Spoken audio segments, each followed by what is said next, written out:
Chosen one. Listen carefully. The test you walked through was not small.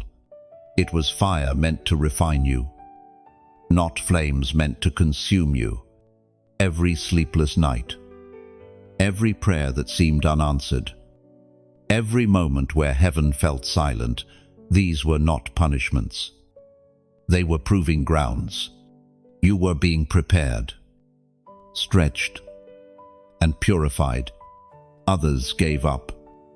Others compromised. But you stood your ground.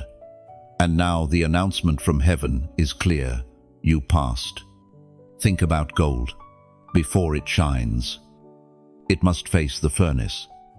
Only under fire does the true metal appear, separated from what is false. That is what happened in your life. People saw only delay and disappointment. They thought you were forgotten, but God saw something deeper. He saw faith that refused to quit. He saw you choosing His way, even when it cost you comfort. You didn't drown your pain in distractions. You didn't turn away in anger. You endured. That endurance was heaven's evidence. Picture a seed buried under layers of cold soil. To human eyes, it looks finished, lost, invisible. But underground, life is stirring. Roots push down before shoots can rise up. The shell cracks not to kill it, but to birth it. That was your season. Hidden, pressed down, even broken. Yet all along, life was forming inside you. What others thought was your burial was really your planting. And do not forget this, the unseen realm was not silent about you.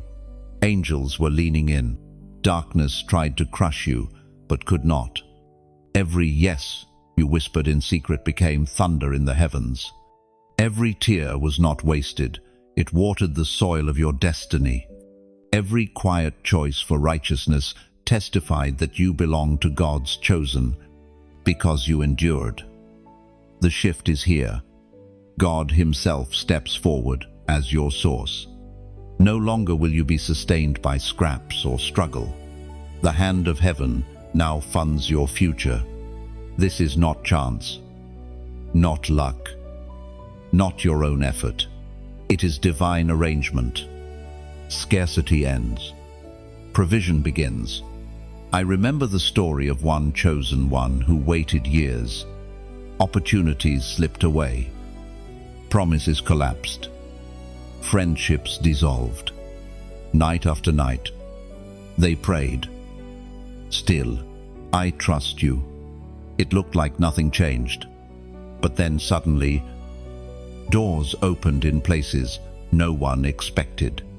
Resources appeared as if from nowhere. What had been delayed came in a flood.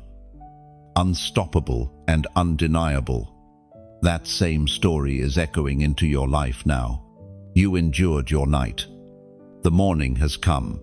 The Word of God declares in the book of Psalms, chapter 30, verse 5, "Weeping may last through the night, but joy comes with the morning." Chosen one, your tears were not wasted. Your endurance was not ignored. The fire proved you real. And now the harvest will prove God faithful. This is your morning, your breakthrough, your divine confirmation. If this word resonates in your spirit, leave a mark below. Comment, "I receive my morning." Share this with someone still walking through their midnight. And subscribe so you do not miss the unfolding of heaven's next message for your destiny. You passed. Now, God funds your life. And as you step forward, know this, the same hands that carried you through your night are the same hands now stretching out with gifts, strength, and opportunities you never imagined. Your story is about to shift from survival to testimony. Heaven took note. Every hidden act of faith, every quiet decision to choose righteousness over compromise, every tear shed where no one else could see it was not forgotten. You may have thought your struggles went unnoticed, but the courts of heaven recorded them. Nothing escapes the gaze of the one who watches over his chosen. Even when the world mocked you, misunderstood you, or dismissed you, God wrote your name into the pages of remembrance. There is a mystery in how God weighs obedience. He does not measure greatness the way people do. Crowds and applause mean little to him. What moves his heart are the unseen moments. That night, you chose prayer over bitterness. He saw it. That day you helped someone, though you yourself were in lack. He took note. The time you resisted temptation when no one was around to applaud, he marked it down. Heaven's ledger is not like earth's records. It does not miss the hidden faith of the chosen. Think of a courtroom. The judge sits silently as evidence is brought forward. Witnesses speak. Records are read. And every word is written into the official record. That is how your journey has been. Every trial, every moment of endurance was presented in heaven's court as testimony, and when you did not break, the evidence was sealed in your favor. You may have doubted your own strength, but the heavenly judge declared, "This one belongs to me." Consider the life of Job. He endured the loss of everything: wealth, family, health. Yet he refused to curse God. His neighbors ridiculed him. His friends accused him. Even his wife told him to give up. But heaven was watching, and at the end of his trial, the record of Job's faith became eternal testimony. In the same way, your story has been inscribed. Your nights of silence will never be erased. The prophet Malachi declared in chapter 3, verse 16, "Those who feared the Lord spoke with one another. The Lord heard and wrote remembrance." Picture a great library in heaven. Each chosen one has a book with their name on the spine. Inside are not just victories, but every struggle, every prayer, every time they chose light over darkness. Pages filled not with the handwriting of man, but with the ink of eternity. Your book is not empty. It is rich, heavy, weighty with the proof of your faith. Angels read it. The cloud of witnesses celebrates it, and God himself delights in it. This is why you must stop underestimating the value of your endurance. What felt small on earth shook realms in heaven.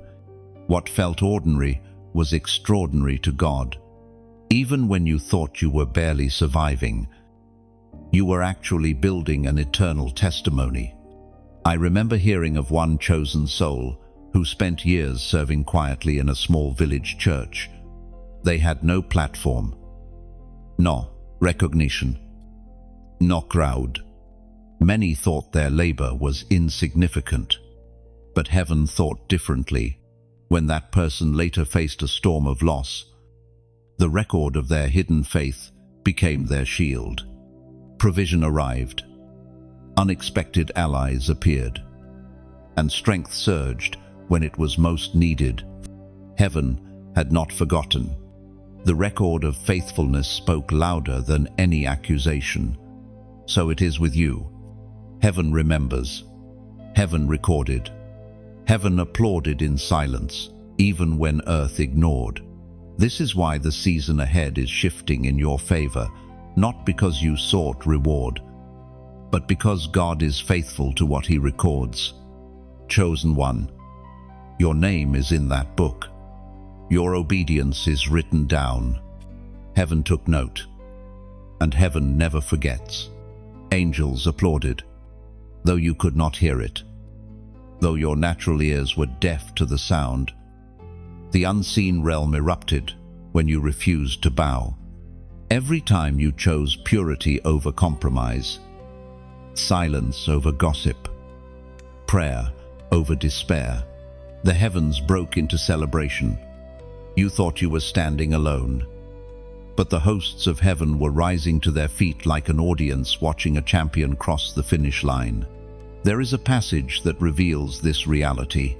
Therefore, since we are surrounded by such a great cloud of witnesses, let us throw off everything that hinders and the sin that so easily entangles, and let us run with perseverance the race marked out for us.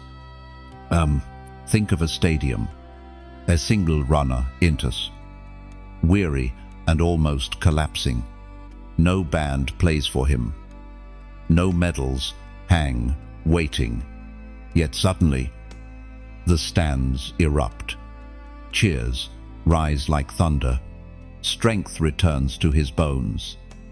Not because the road got shorter, but because he realizes he was never running unseen. That has been your journey. The stands of heaven erupted when you pushed forward through exhaustion. The sound you never heard on earth was shaking the realms of glory. There was once a chosen one who endured long years of waiting for promise to manifest. They were mocked, excluded, and forgotten. But each day they whispered prayers instead of curses. One night, while kneeling, they felt an overwhelming weight of presence fill the room, an unseen affirmation that heaven itself had been tracking their endurance. The breakthrough did not come that night. But courage did. That courage carried them into their miracle. The applause of heaven strengthened their heart. Do not underestimate this truth. You think applause is for the famous, for the visible, for the stage. But the greatest applause is not heard on earth. It is felt in the spirit. When you resisted temptation no one knew about, heaven roared. When you gave quietly without announcement, angels clapped. When you chose forgiveness, though it broke you, the cloud of witnesses shouted your name. Chosen one, you have been celebrated already, long before reward arrives in your hand. Affirmation has already been released in the heavens. What is coming now is simply the earthly reflection of what has already been declared above. And you are walking in that declaration. The applause of heaven is not because you are flawless, but because you are faithful. You fell, yes, but you got back up. You doubted, yes, but you did not let doubt chain you. Faith is not about never trembling, it is about trembling and still moving forward. That is why angels rose to their feet for you. Now, pause here. Let this truth land. Heaven claps when earth stays silent. You are more celebrated than you realize. You are not unseen. You are deeply known. Type below, heaven sees me. This short declaration may look simple, but it is powerful. Writing it out seals the truth in your own spirit that while the world may overlook you, the heavens have already applauded you. And remember this when you write it. You are not just typing words. You are confirming alignment. It is like striking a match in the dark. The flame may be small, but it changes everything around it. So let this act be your signal. Heaven sees you. Heaven cheers you. And heaven is not finished yet. What you thought was quiet endurance was actually the sound of eternity, recognizing your name. God declared you ready. After the seasons of fire, after the long wilderness of silence, after the breaking that seemed unbearable, heaven finally spoke. The declaration over your life is not tentative, not hesitant, not conditional. It is final. The Father looked at your record, Vihil, your endurance, and said, now is the time. This one is ready. No, This readiness is not about perfection. You are not chosen because you never fell, but because you always returned. God does not demand flawlessness. He delights in faithfulness. What qualifies you is not a spotless record, but a surrendered heart. Each time you stumbled and still lifted your eyes back to Him, you were being trained. Each time you felt weak and yet whispered His name, you were becoming strong in ways you could not measure. Think of a soldier in training, day after day. They carry heavy packs, run endless miles, and face drills that exhaust both body and mind. No medal is awarded for these hidden struggles, but at the end of training, they are declared ready for battle. That moment is not sudden, it is the result of every small test passed along the way. So it is with you. Every hidden obedience, every unseen yes, has built you into someone God now trusts with more. Scripture illustrates this truth in the life of David. Before he ever faced Goliath, he was alone with sheep in the wilderness. He fought lions and bears where no one else could see. Those battles seemed small, even invisible, but heaven was watching. When the time came, God declared David ready, not because he was mighty in human eyes, but because his faithfulness in secret qualified him for a public victory. As it is written in the first book of Samuel, chapter 17, verse 37, "The Lord who rescued me from the paw of the lion and the paw of the bear will rescue me from the hand of this Philistine." End quote. That same principle is now echoing in your story. Your lions and bears were the struggles no one else saw. The heartbreak, the rejection, the waiting, the times you stood alone with no audience but God. And every one of those moments has prepared you for the Goliaths that stand ahead. It is important to see this clearly. Readiness is not about comfort, but about capacity. God does not declare you ready when you feel strong, but when your roots have grown deep enough to hold what is coming. Seeds do not sprout overnight, and trees do not bear fruit in a single season. Your roots were stretching in silence, and now the branches will carry weight. There was once a chosen one who worked tirelessly in obscurity, pouring out effort with little recognition. They often wondered if the hidden years meant they had been forgotten, but when a sudden opportunity opened, their character and skill fit perfectly, as though sculpted for that very moment. That was not coincidence, that was readiness, declared long before the stage appeared. So it is with you. God does not waste seasons. Nothing you endured is without purpose.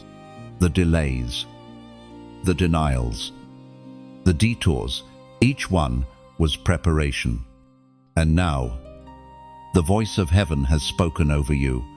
You are trusted. You are equipped. You are ready. And this readiness is not fragile. It is rooted. It cannot be stolen, because it was forged in fire. What comes next is not accidental opportunity, but divine appointment, waiting for the strength you now carry. The transfer begins. What was held back is now being released. Heaven has measured your capacity, and the weight of blessing once delayed is shifting into your hands. There is a divine exchange taking place. The seasons of lack are giving way to seasons of overflow. And what was once unreachable is now flowing toward you. This transfer is not about greed or shallow comfort. It is about purpose. God funds what He trusts, and He trusts you now. The storehouses of heaven are not opened casually. They are opened when a vessel has proven strong enough to carry them without breaking. That vessel is you. Imagine a river that has been dammed for years. Behind the wall, Water builds and builds, silent but unstoppable. When the right moment comes, the gates lift, and the rush of water cannot be contained. That is what is happening now. Every prayer, every act of obedience, every tear shed in faith has been stored up like water behind the gates, and heaven has chosen this moment to let it pour. The Word of God reveals this same mystery through the prophet Haggai. The silver is mine and the gold is mine, declares the Lord Almighty. The glory of this present house will be greater than the glory of the former house. What this means is clear. You are not stepping into less, but into more. The old season cannot compare to what God is about to release into your hands. This transfer will not look the same for everyone. For some, it will be resources, unexpected provision, opportunities, and doors opening. For others, it will be influence voices amplified, favor multiplied, platforms extended. For many, it will be relationships healed, networks restored, and divine alignments created at just the right time. Whatever form it takes, the common thread is this: what once seemed impossible is now within reach. There is a story of one chosen soul who endured years of rejection. Applications were denied, projects collapsed, finance dried up. But in that hidden season, their heart was being prepared. When the moment of transfer came, not only did resources flow, but every no they once heard turned into a resounding yes. People who ignored them before now sought them out. What changed? Heaven shifted the ledger. The dam burst. The transfer began. Chosen one, your life is about to reflect that same divine pattern. You will look back at the waiting and see it as necessary, because it trained you to carry without wasting, to hold without pride, and to give without fear. And now, let me speak to your heart in metaphor. When a candle catches fire, it does not force anyone else to lean close, yet its light naturally draws people in. If this word has lit a flame in you, let it shine outward. Share it with someone who needs hope. Press like if the river within you has stirred. And subscribe if you desire to remain near this fire. These are not demands, they are natural responses. Like light spilling beyond a flame, like ripples spreading when a stone touches water. The transfer has begun, and you are standing under the opening of heaven's gates. And as those gates open, remember, rivers never flow only for themselves. They nourish the land. They awaken seeds. They sustain life wherever they move. So too will this transfer in your life. It carries purpose beyond you. Supernatural provision. That is the phrase that now defines your next chapter. Provision not explained by calculation, not predicted by logic, not limited to human wages or systems. Provision that breaks in suddenly, like manna appearing in the wilderness, like ravens carrying bread to Elijah in a season of famine. This is what God is releasing into your life. Think of the difference between living paycheck to paycheck and living by heaven's hand. Earth's systems give just enough to survive, and even that is uncertain. But when God funds your journey, you move from scraping by to walking with assurance. Your provision is no longer tied to unstable markets, fickle people, or human promises. It flows directly from the throne. There is a scripture that reveals this principle. The Lord will open the heavens, the storehouse of his bounty, to send rain on your land in season and to bless all the work of your hands. These words, written in the book of Deuteronomy, remind us that the blessing does not come because of human manipulation, but because heaven has chosen to pour. Supernatural provision does not always look spectacular at first. Sometimes it is subtle, like a door opening at the exact moment you thought all doors were shut. Sometimes it is quiet, like a bill paid unexpectedly or strength to keep going when you thought you had none left. At other times, it is breathtaking, like opportunities that launch you further than years of effort ever could. However it arrives, it always carries this signature: it is undeniably God. There was once a chosen one who faced an empty cupboard, wondering how they would feed their children the next day. That night, without announcing their need, a neighbor knocked with food, explaining they had felt an unusual pull to bring extra groceries. That is supernatural provision, where human logic cannot explain it. But divine timing reveals it. And this is what is being written into your life story now. The same God who multiplied oil in jars, who rained down bread in the wilderness, who brought water from a rock, is the same God declaring, "I will provide for you." But let me tell you a secret. This provision is not just for your survival. It is for your assignment. God funds purpose. He is not giving to you simply so you can rest easy, but so you can step boldly into what He has called you to accomplish. When He provides beyond your need, it is because others are meant to be touched through your overflow. Think of it as rain. The clouds do not release rain just to water themselves. They release it to nourish the earth below, to awaken seeds, to bring fruit. When heaven opens over you, it is not only to keep you alive, but to allow what you carry to feed others. This is why your season of supernatural provision matters so much. It ties directly into the destiny assigned to you. And here is how you can mark this moment.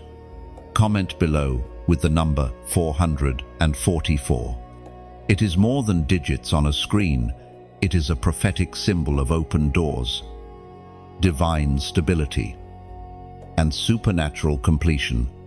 By writing it, you are declaring, "I believe heaven's storehouse is opening over my life."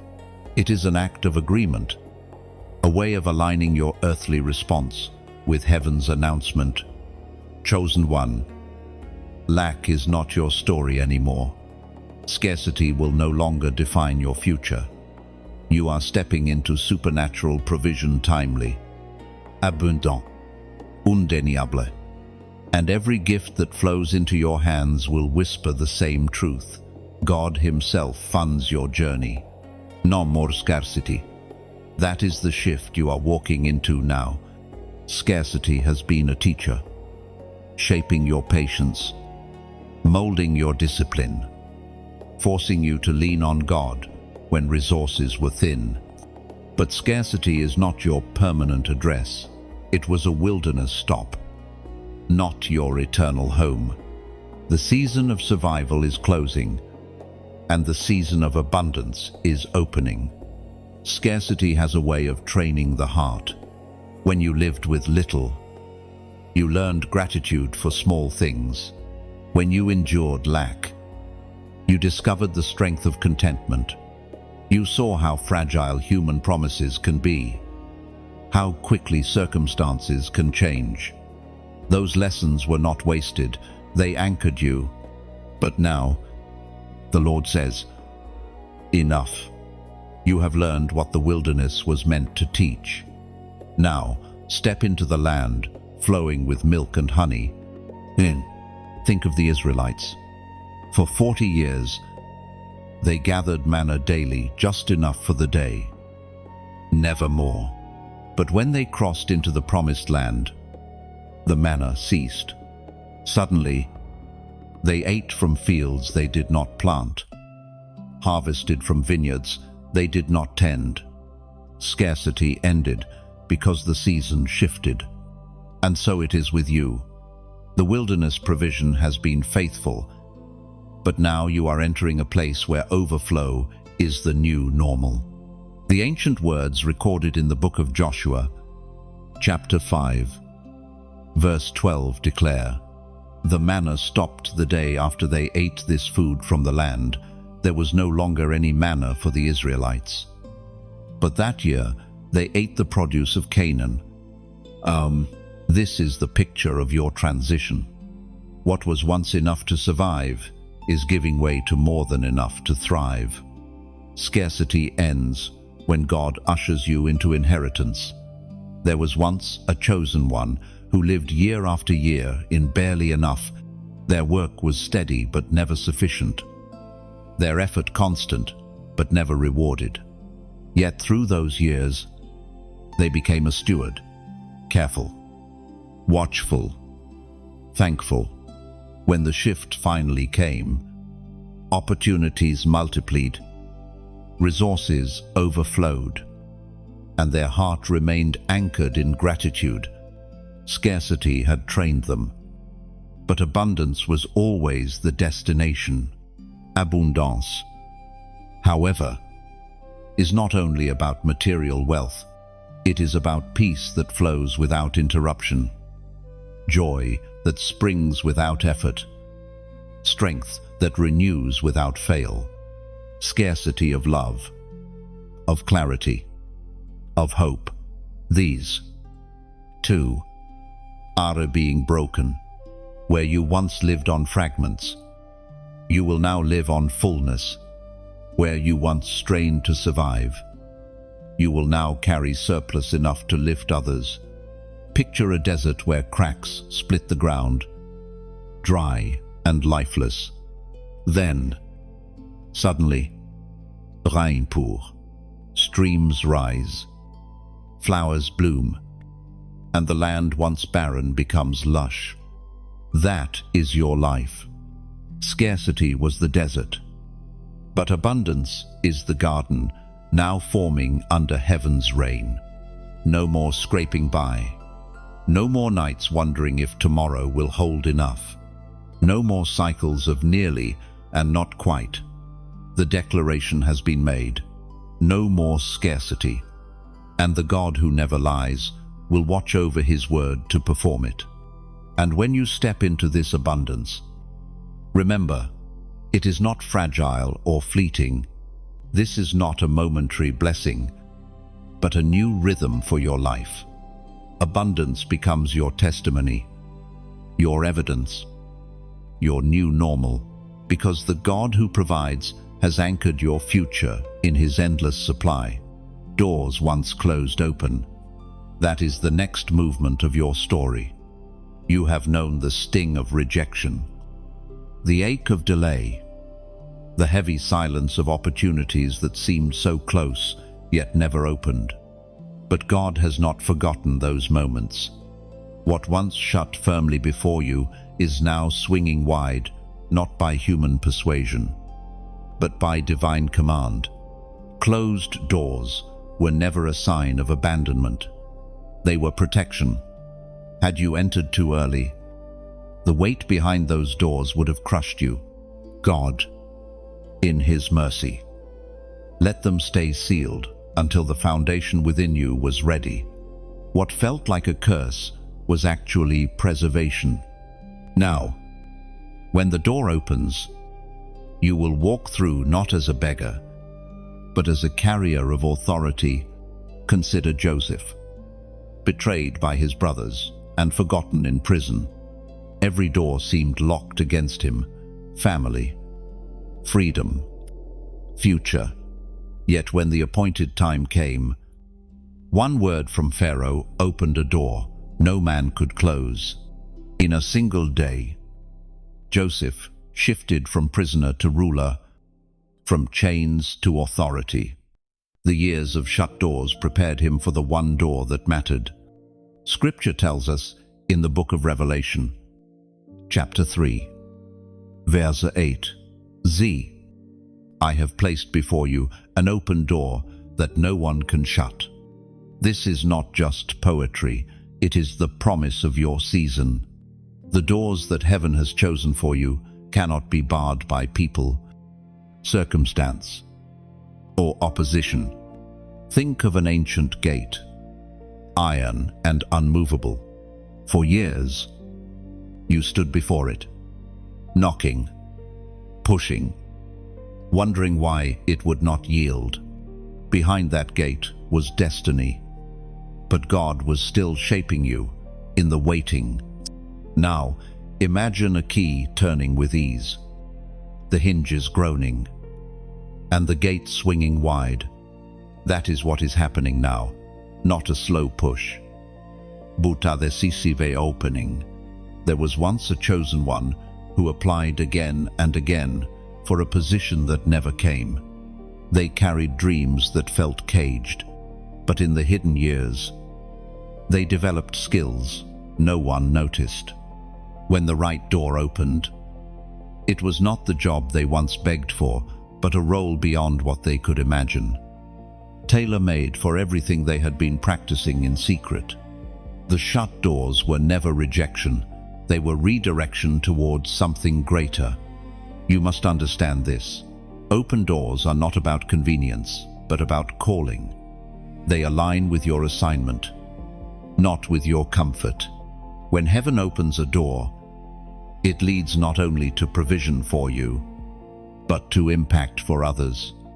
These are doors of influence, of platforms, of connections, of breakthroughs that ripple outward into lives you may never even meet. Picture standing before a hallway lined with locked rooms. For years, you tried each one and found only resistance. But now, the Master himself walks beside you, holding a ring of keys. He unlocks doors effortlessly, and each one reveals treasures you could never have prepared on your own. That is the season you are stepping into, divine, unlocking by the hand of the one who owns every key. So do not mourn the doors that stayed shut in the past. They were guardians, not enemies. Rejoice now, because the right doors, those marked with your name in heaven's handwriting, are opening, and when you walk through them, you will realize why the wait was necessary. Timing has caught up with destiny, and nothing will be able to shut what God has decided to open. Enemies will watch. That is part of the testimony now unfolding. The very ones who mocked your prayers, who doubted your faith, who laughed when doors stayed shut, will have no choice but to witness the hand of God lifting you. This is not about revenge. It is about revelation. God uses your life as a canvas, and even your enemies become unwilling spectators of His glory. Remember Hannah, who wept year after year because her womb remained closed. Peninnah, her rival, provoked her constantly. But when God opened Hannah's womb, the one who mocked became the one forced to watch Samuel grow in strength and favor. The transformation was not hidden, it was undeniable. So it will be with you. Those who scorned you in the desert will see you feast in the land of promise. According to what is revealed in the book of Psalms, chapter 23, verse 5, you prepare a table before me in the presence of my enemies. You anoint my head with oil. This picture is profound. God does not remove the enemy before the feast. He sets the table while they are still watching, not to humiliate, but to demonstrate. The blessing on your life is not meant to be whispered. It is meant to be displayed so that even opposition must bow to truth. Think of Joseph again. The brothers who sold him into slavery stood trembling before the ruler of Egypt, not knowing it was the same boy they betrayed. Joseph's elevation became their awakening. Your journey will carry a similar echo. The tables will turn, not by your hand, But by God's timing, there was once a chosen one who lived under constant dismissal from those around them. Their efforts were belittled, their dreams ridiculed. Yet in silence, they continued. Years later, they were invited to lead a project so large it touched the very community that once ignored them. Suddenly, critics became witnesses. Former mockers sat at the table of their success. That is how God writes stories, with irony soaked in grace. Do not fear the eyes that watch you now.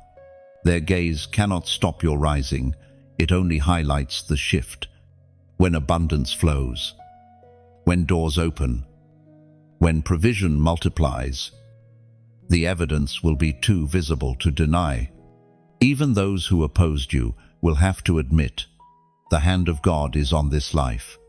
Picture a tree once ignored, planted at the edge of a field. Seasons of drought nearly dried it. Storms nearly broke it. But it stood. One day, blossoms covered its branches, and fruit bent them low. Passers-by who once scoffed now stopped, drawn by the fragrance and beauty. So it is with you. The fruit of your endurance will be seen even by those who never believed you would survive. And here, let me give you a way to mark this moment. Type below, God lifts me. Short, simple, but filled with power. As you write it, you declare not only that He is raising you, but that no enemy's gaze can hinder His hand. It is a seal, as a statement, a banner of victory over your story. And let your heart rest in this. Their watching does not weaken you. It magnifies Him. Their silence will not cancel His word. Their disbelief cannot erase His plan. Every lifted head and every whispered doubt will only become a backdrop against which God paints His glory more clearly. Your light expands. That is the next unfolding of your journey. Until now, your glow seemed small, like a candle flickering in a corner, fragile and hidden. But heaven never intended your flame to stay confined. God is now breathing on what He placed within you, and the light will spread further than you imagined. Light has a nature of its own. It does not argue with darkness, nor beg to be noticed. It simply shines, and shadows retreat. In the same way, your influence will not be forced. It will flow naturally. You have carried your lamp faithfully in quiet places. Now it becomes a torch lifted high. Your presence will illuminate paths for others who have been stumbling in the dark. Think of a lighthouse, standing on the edge of the sea. It does not chase ships. It simply shines. And yet every vessel lost in fog looks for that one beam, trusting it to guide them home. That is the kind of expansion happening in your life. Your testimony, your endurance, your obedience, they become signals for others. What you thought was private will soon serve as direction for many. As Jesus Himself declared in the Gospel of Matthew, chapter 5, verse 14, "You are the light of the world. A city set on a hill cannot be hidden." A city on a hill. That is the metaphor of your destiny. Cities draw people in. They become centers of life, connection, and refuge. Your life, too, will be a gathering point. People who once overlooked you will be drawn, not to you alone, but to the light of God shining through you. I recall the story of one chosen soul who for years thought their influence was too small to matter. They worked quietly, helped silently, loved faithfully. But then, one moment of obedience became a spark, shared testimony, shared truth, and suddenly lives were changed. What was once hidden expanded like wildfire. That same expansion now approaches you. But expansion is not about spotlight. It is about purpose. A lamp does not shine for itself. It shines so others can see. When your light expands, it rescues others from shadows they thought permanent. You become proof that darkness is temporary when light chooses to stand. Picture yourself as dawn breaking over a valley. At first faint, the horizon glows softly, but soon the whole sky catches fire, and what was hidden in night becomes clear. That is your influence. What started as a glow in secret will rise into a sunrise no one can deny. And as this light expands, let me speak gently to your heart. Press like if this word illuminates something inside you. Share it if you feel the beam should guide someone else. And subscribe if you desire to remain close to this unfolding sunrise, not out of duty, but out of resonance, like carrying a lantern forward so others, too, can see.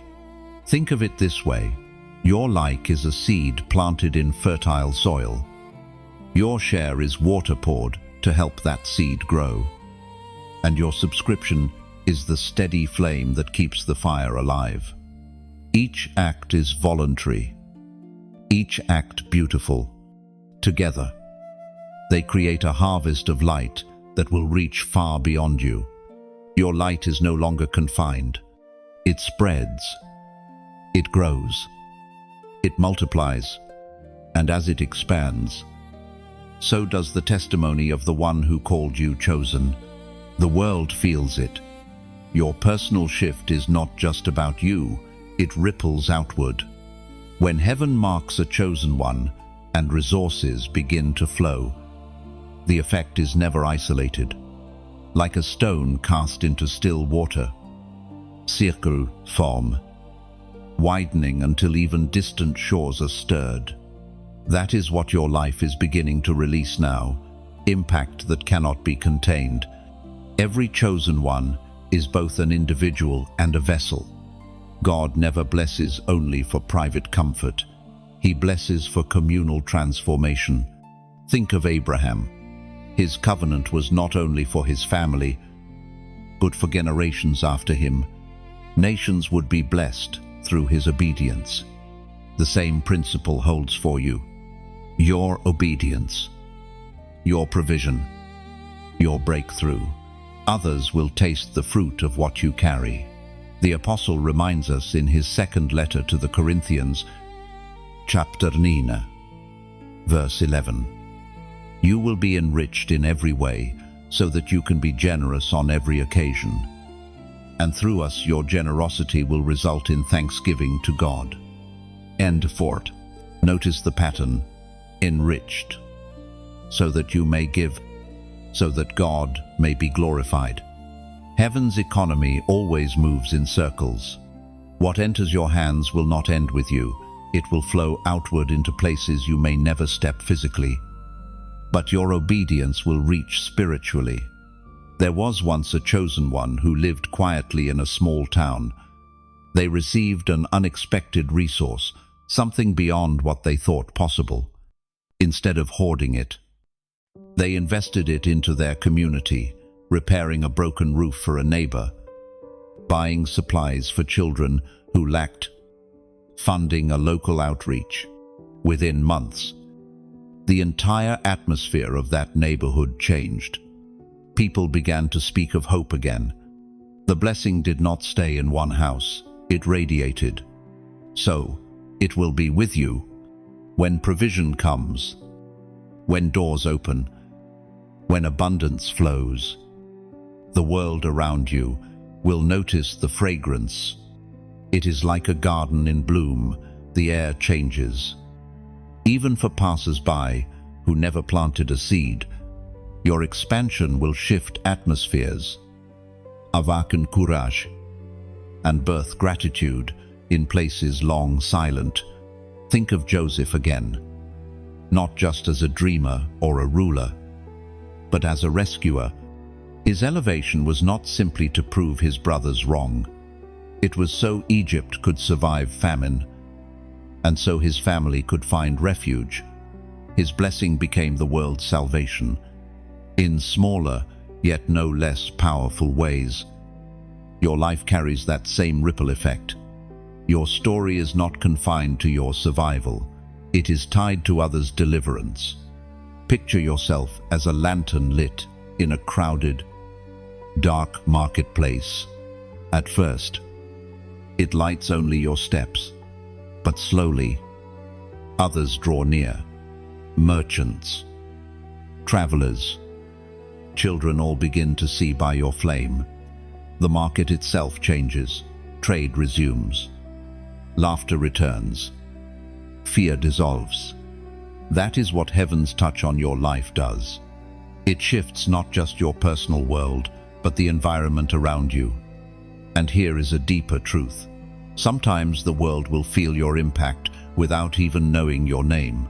Seeds sown in quiet generosity. Prayers whispered in private. Acts of kindness offered without recognition. These are not wasted. They ripple unseen, altering outcomes, inspiring courage, unlocking hope in lives you may never meet. Heaven keeps record, and earth feels the effect. Chosen one, prepare yourself for this weight. Your breakthrough is not small, because it was never only about you.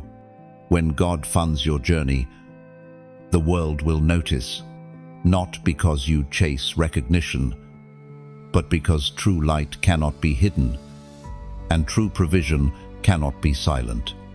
The world feels it now. The shift in you has already begun echoing outward, and soon even strangers will sense the fragrance of heaven carried on your life, marked with overflow. That is what this season will stamp upon you. Not just enough to survive, not just enough to pay the bills or meet the need of the moment, but evidence of heaven's abundance flowing until it cannot be hidden. This is more than blessing. It is identity. God is branding you with overflow. Overflow is different from increase. Increase adds a little more. Overflow pours until it spills. It is the difference between a cup filled to the brim and a river that refuses to stay within its banks. Increase satisfies you. Overflow nourishes others. This is why the chosen ones are marked with it, not to boast, but to bless. We find in the book of Romans, chapter 15, verse 13, "May the God of hope fill you with all joy and peace as you trust in him, so that you may overflow with hope by the power of the Holy Spirit." Angel, notice, this overflow is not only financial, it is spiritual, emotional, relational. You will overflow with hope when others have run dry. You will overflow with joy when despair surrounds. You will overflow with peace when storms roar. The world will look at you and realize, this one carries more than what life could naturally provide. Think of a well in a desert. For years, travelers come, drawing small amounts of water. The well sustains them, but it always seems close to running out. Then one day, a spring bursts from beneath, turning the well into a fountain that never stops. That is the mark of overflow. It is the evidence that the source is not you, but God himself. There was once a chosen one who had lived their life rationing, counting every coin, measuring every step, speaking only what seemed safe. Yet, after a season of hidden faithfulness, God shifted their reality. Suddenly they had more than they needed. Finances multiplied. Courage spilled out of their words. Peace radiated from their presence. People began to ask, what happened? The answer was simple. They had been marked with overflow. This is your portion now. You will not have to announce it. It will be seen. Like oil dripping from Aaron's beard. Overflow cannot be hidden. It stains garments, perfumes the air, and touches everything nearby. Wherever you step, traces of heaven's abundance will follow. And here is how you can respond in faith. Comment below the number 111. This is not superstition. It is symbolism. It represents divine alignment, unity of spirit, and the confirmation that you are walking in step with heaven's rhythm. When you type it, you are declaring, I agree, I am marked with overflow. Now, chosen one, your identity is shifting. Scarcity no longer defines you. You are branded, sealed, and marked with abundance that will pour into every corner of your life.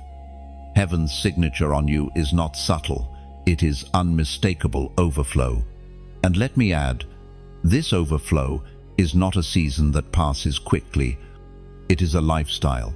Heaven births when faith has been tested. You will notice it in small things first, like peace that refuses to leave, or unexpected favor arriving at your doorstep. Then, it will grow bolder doors you never dreamed of, opportunities that seem tailor-made, and provision that answers prayers you didn't even voice aloud. Step into this with humility, guard it with gratitude, share it freely, for when heaven marks you with overflow, your life itself becomes a stream where others will drink and declare, surely, God is alive. Guard your heart. As abundance begins to flow, as doors swing wide, and as your name rises in circles where once it was absent, this becomes the critical charge from heaven, because blessing without protection can turn into a trap. What you have endured to gain can only be sustained if your heart remains pure. The heart is the wellspring of life. From it flow your motives, your desires, your choices. And though God has entrusted you with provision and influence, He still calls you to guard the source from which every action flows. The danger is not in the wealth itself, but in how the heart responds to it, according to what is revealed in the book of Proverbs, chapter 4, verse 23. Above all else, guard your heart, for everything you do flows from it. And this is why the warning is urgent. The moment of elevation is also the moment of greatest vulnerability. Envy will surround you. Pride will tempt you. Greed will whisper in your ear. Without vigilance, abundance can slowly corrode the very vessel meant to carry it. Think of Solomon, blessed beyond measure, endowed with wisdom, wealth, and power. He began his reign devoted to God, but over time, compromise crept in. His heart, once tender toward heaven, became divided. The same blessing that set him apart became the weight that pulled him down. His story is a reminder.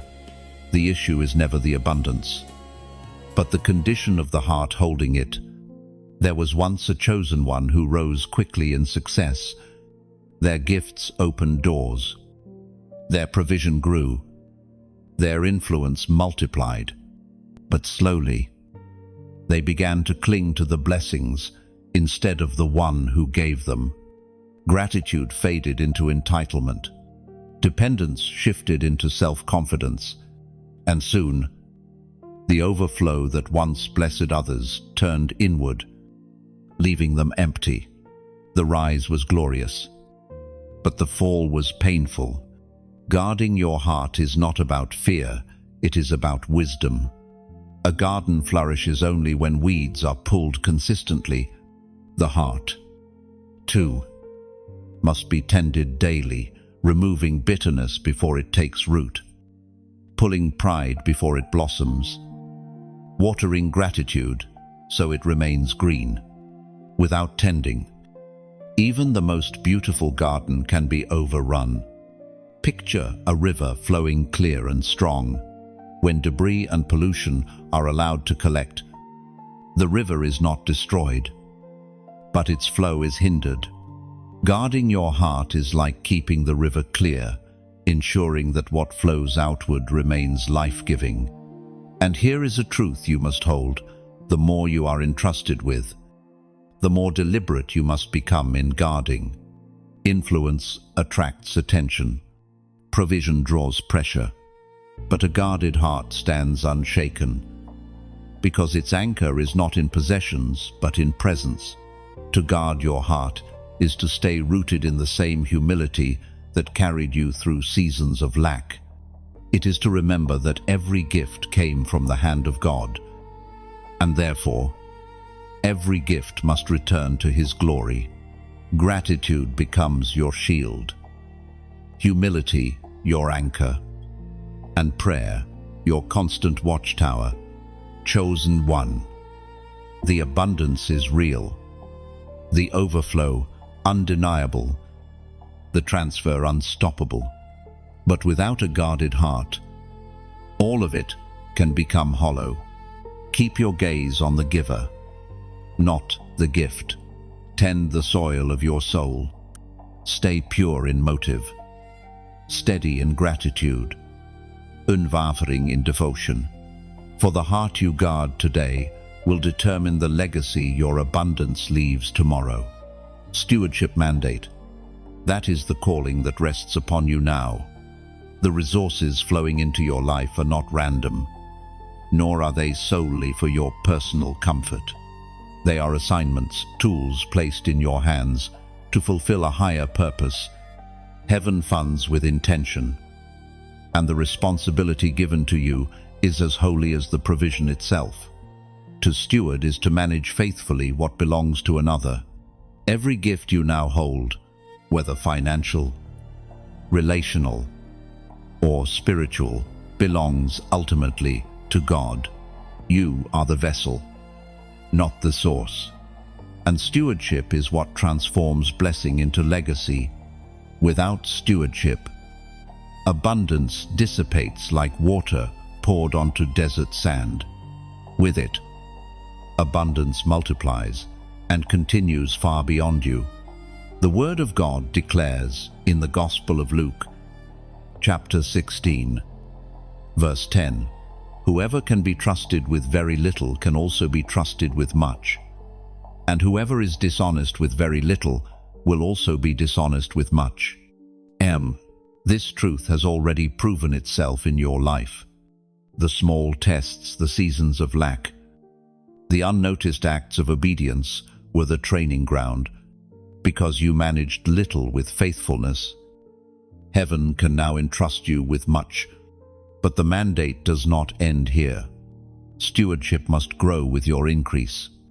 Think of Joseph once more.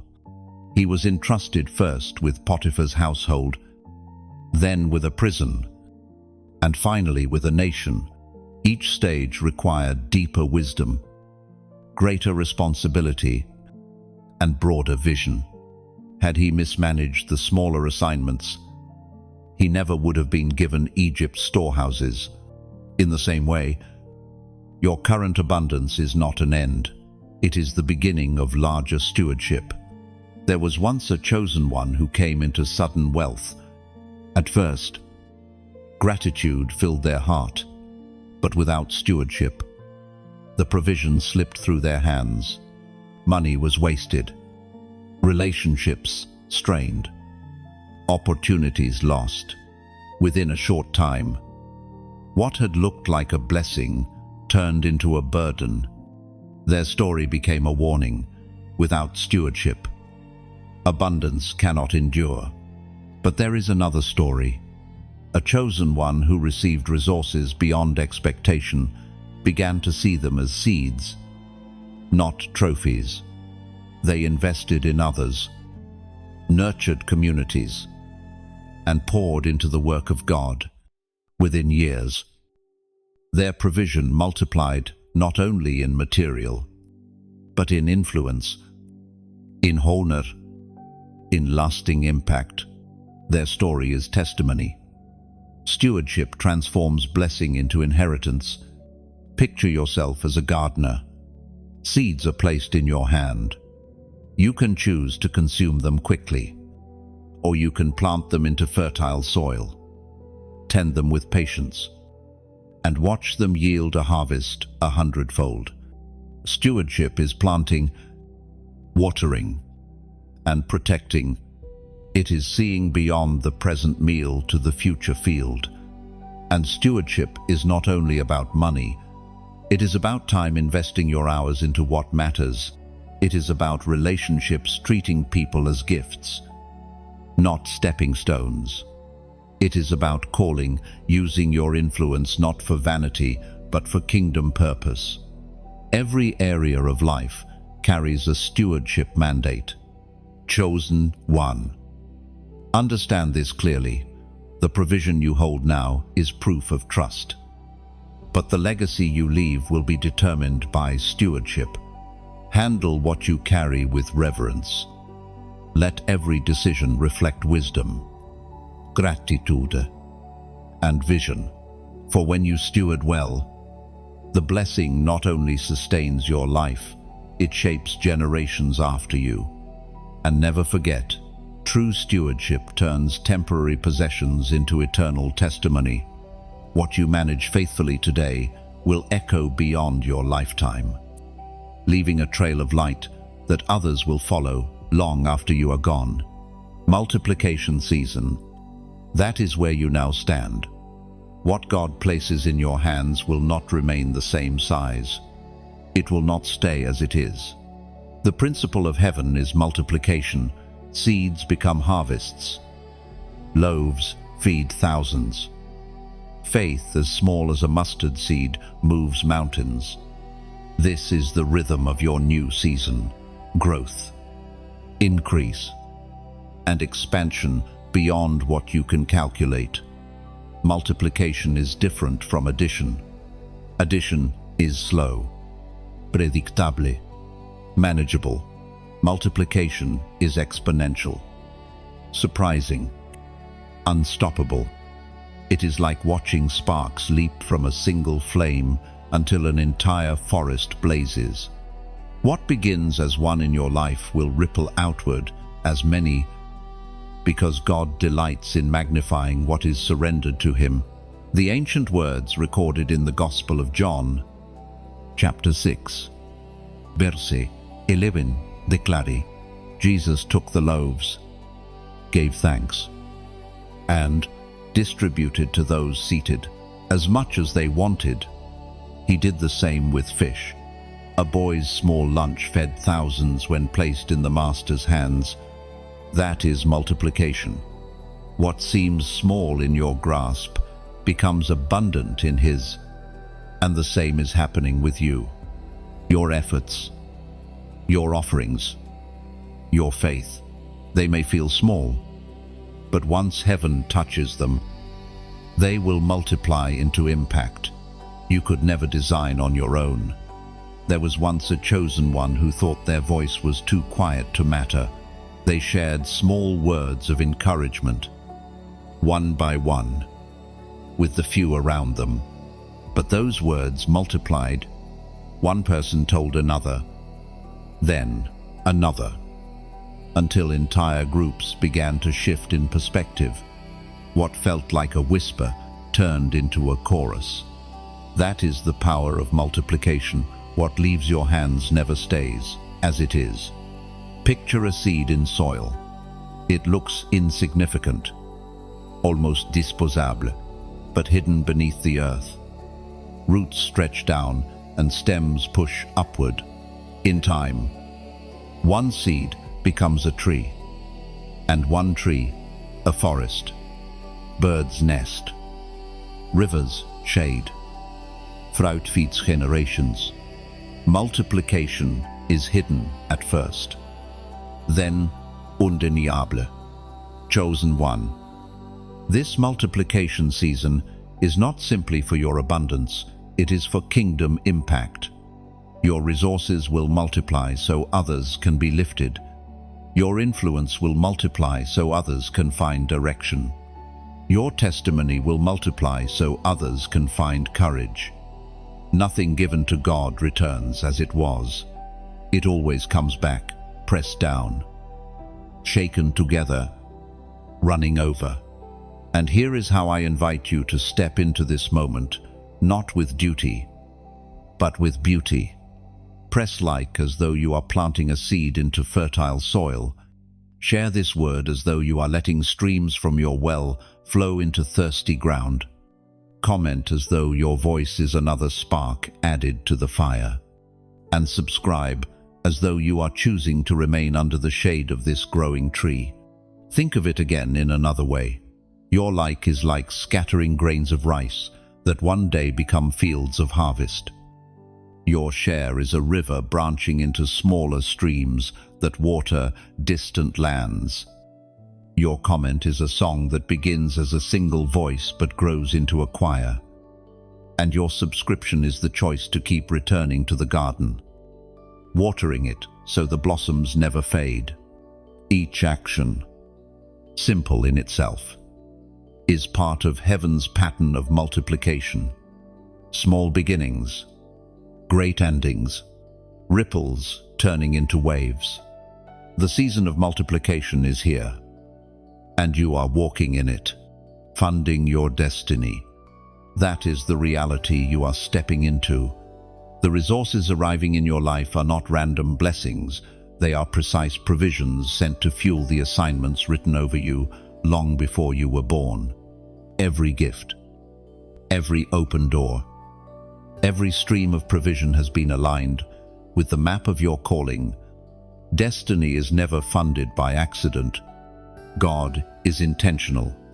He does not pour resources where there is no purpose. He pours into vessels that are ready to move, to build, to serve. This is why your waiting season was so important. It carved depth.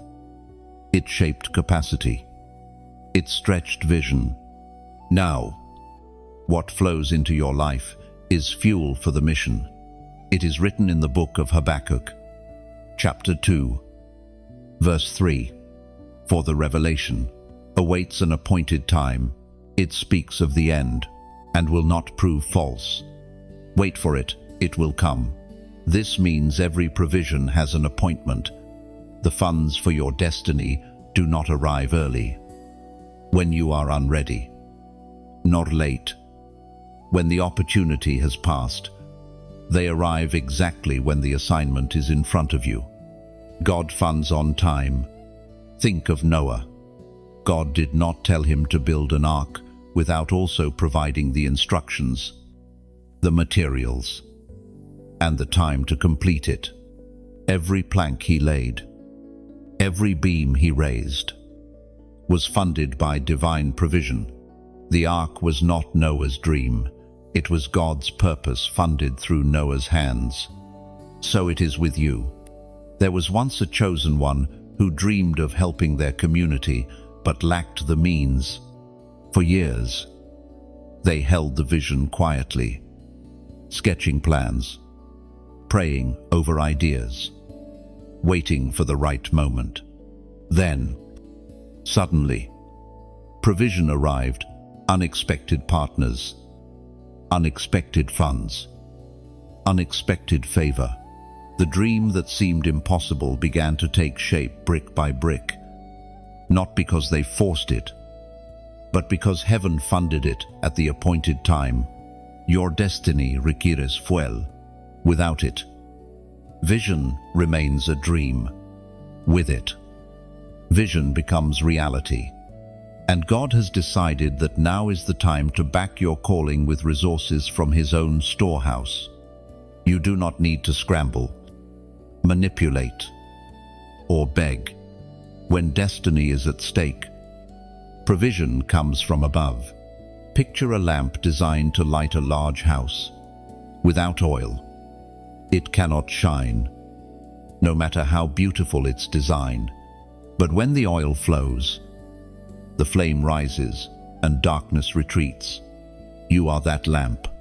God is now supplying the oil for your calling, and the flame will not go out. This funding will take different forms. For some, it will be financial support, unexpected income, debts erased, opportunities that provide stability. For others, it will be relational mentors, allies, and divine connections that position you exactly where you are needed. And for many, it will be inner resources, courage, creativity, wisdom, and strength. Each is a form of funding, sent directly from heaven to ensure you lack nothing for the journey ahead. But remember this, the funding is not the goal. Destiny is. Provision is a means, not an end. The wealth, the influence, the open doors, they are all arrows pointing toward the mission God has written for you. Keep your eyes on the assignment, and the resources will continue to flow. Chosen one, your life is now fully aligned. The vision you carried in silence, the calling you held in faith, the path you thought too heavy to walk, it is all funded now. Heaven is underwriting your destiny, and nothing will stop the story that God has chosen to tell through you. Crown of completion. This is the point to which the journey has been leading. After the fires of testing, the silence of waiting, the sudden provision, the call to stewardship, and the multiplication, now comes the seal. You are crowned, not as one who barely survived, but as one who has overcome and now walks clothed in glory. Completion is not simply the end of a process, it is the fulfillment of purpose. It means nothing has been wasted. Every trial, every tear, every delay woven together into a tapestry of testimony. Where once you saw fragments, now you see the whole. And the crown placed upon you is heaven's way of declaring the race was worth it, as was spoken in the second letter of Timothy, chapter 4, verse 8. Now there is in store for me the crown of righteousness, which the Lord, the righteous judge, will award to me on that day, and not only to me, but also to all who have longed for his appearing. Lie. This crown is not made of gold that fades or jewels that can be stolen. It is fashioned of righteousness, endurance, and faith. It shines with the glory of every yes you gave in the dark, every act of obedience unseen by human eyes, every moment you stood when falling seemed easier. Think of Paul, who endured beatings, imprisonment, rejection, and betrayal. Yet at the end, he could say, I have fought the good fight. I have finished the race. The crown was not for his strength, but for his faithfulness. In the same way, your crown is not proof of perfection, but proof of perseverance. There was once a chosen one who endured seasons of ridicule and loss. Friends turned away. Opportunities vanished. Nights were long with silence, but they held to their faith. Years later, when their destiny blossomed, they looked back and realized every season had been necessary. What once felt meaningless was now crowned with meaning. Their story became a beacon for others. That is the power of completion. It redeems the pain. It dignifies the process. Completion also carries rest, not the rest of idleness, but the rest of security. You no longer strive to prove yourself, because heaven has already declared you faithful. You no longer grasp for provision, because God has proven himself your source. The crown upon your life is not fragile, it is eternal. Picture a marathon runner, mile after mile. They press on, muscles ache, lungs burn, doubts scream, yet they refuse to stop. And then, as the finish line comes into view, strength rises again. Crossing it, they are crowned not because they were the fastest, but because they endured. That is you. Heaven watched your race, and now the crown of completion rests on your head.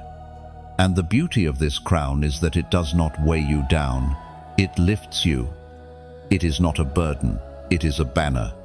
It announces to the world, both seen and unseen, that you are chosen, proven, and unstoppable.